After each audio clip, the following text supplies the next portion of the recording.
Okay, we're here with Rob Koll, head coach of the Cornell Big Red. We're on campus here. We've been on the road for a while, so Coach, how are you? Thanks for being here. I'm doing great. Thanks for coming. All right, absolutely. And I guess the biggest news here in Ithaca right now is Kyle Dake came back, finally made a world team. Your thoughts on that now that you had about a day to digest all that? I think I'm probably, like Kyle, was more relieved than I am excited. You know, you expected him. I expected him right out of college to make world teams. Unfortunately, you've got, arguably the greatest wrestler, if not of all time in the U.S., pretty darn close to it, getting in his way, and it's unfortunate because of the weight changes that he wasn't able to make it until now. But a world championship will make all that pain go away.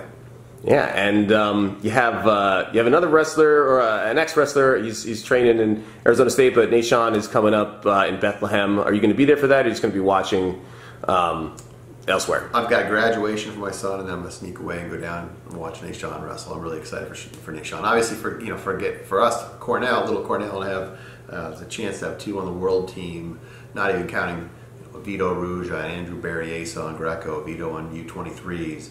And it's obviously where we want our program to go. You can't be a national championship team nowadays without having a top flight regional training center. Yeah, absolutely. Finger Lakes Wrestling Club practices right out here in the same room. Saw the banners.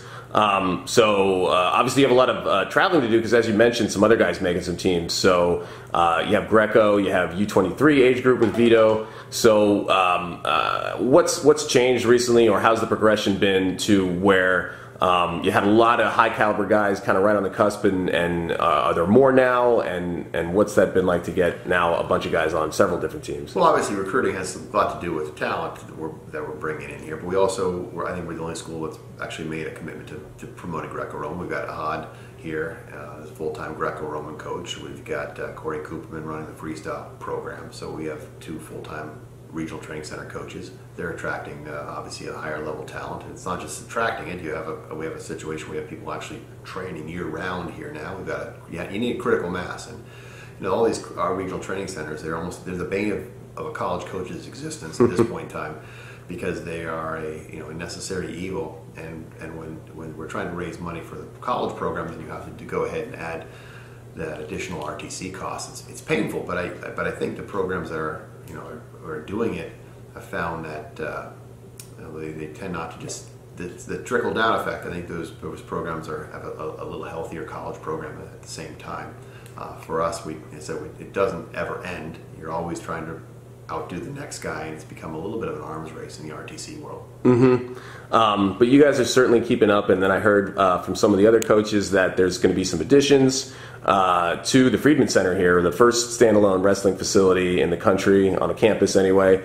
And but it's always improving and always getting upgrades. So what's in store here in Ithaca? Yeah, I think the biggest contribution Cornell wrestling has made to the college collegiate world is the Friedman Wrestling Center. I mean, we made it acceptable to spend money on wrestling, and then all of a sudden we built one, and obviously Penn State fixed their facility, and Lehigh, and Oklahoma State, Michigan, so on and so forth.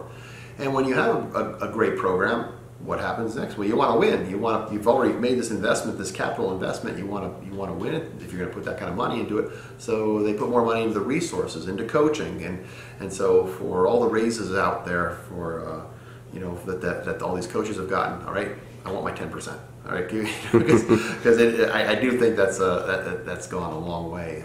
Right, you're doing double duty, and you're working a lot of things. We had the greatest, the biggest, and the baddest for the longest period of time, and we've had some schools, catch up, and maybe a few surpass what we have, not as necessarily as a standalone, but just as far as facilities. So we're looking at adding another 20,000 square feet to this facility, and more than doubling it, and making it significantly better than anything out there in the country. And what does that do? It helps our guys as far as training, but it also, people are out looking for the program where they want to train. It adds those bells and whistles, certainly make it more likely that we're going to attract the top kids to Cornell.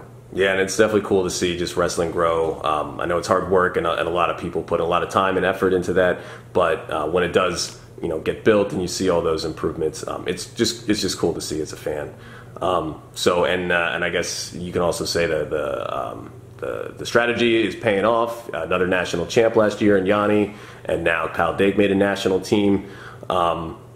I guess bringing it back to Kyle, any other thoughts on Final X? Things changed this year, so they're a little different, and it's always interesting to hear different perspectives, and I know coaches have a different slant on it, so I want to know what you thought about. Well, you can't have 3 separate events like this.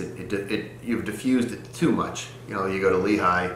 If I don't have Nashon Garrett in that, there's no way I have an interest in those matches. Not to knock the people who are wrestling, of course. But if you're a casual fan, you really don't know a lot of the cast of characters. So they need to shrink it down. Maybe at most two events at most. I would like to see them all under one umbrella because we have other things. We've got the juniors, the cadets, all the different recruiting as far as the college coaching, where most of us are doing double duty. To have to travel to all the different events, time-wise, and then to have to pay to fly these guys all these different events financially, it just puts a heavy burden on our programs, and I'd like to see it maybe simplified quite a bit. I think you're going to get the same guys making the team if you had it all. If it all came out of Las Vegas and we had one event, it would still be for the same guys. Now, sure. I know you want to make it a great event as well, so take it from there and then go one place and blow it out. As far as participation and just kind of watching the spectacle of that, any thoughts on what they were able to do in State College? Well, they know how to flow and knows how to do an event. You know, there's no doubt they do a great job. I had to ask that. I was fishing a little. They add some theatrics. I mean, it's how we need to do it.